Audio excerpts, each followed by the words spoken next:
Violet fishery, possible split upline, possible split pale fellow, DNA male, ring number NS849.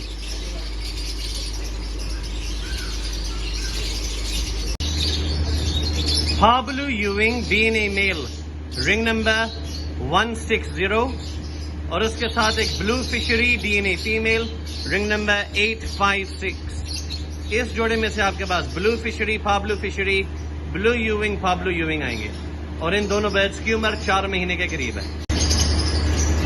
Green यूविंग offline, possible split blue, possible split tail fellow, DNA male है, ring number 106 और उसके साथ एक पारब्लू fishery, possible split pale fellow की DNA female है, ring number 879।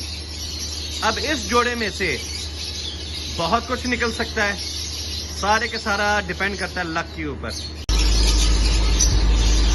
Green tail offline, split blue, DNA female, उम्र है तकरीबन कोई 5-6 महीने के करीब।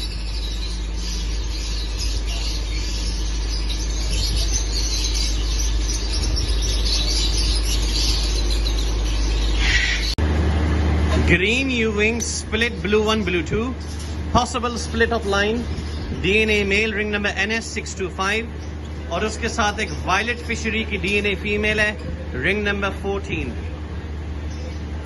वेरी गुड पे और दोनों बर्ड्स मोल्टिंग पे हैं और इनकी उम्र 6 महीने से ऊपर है।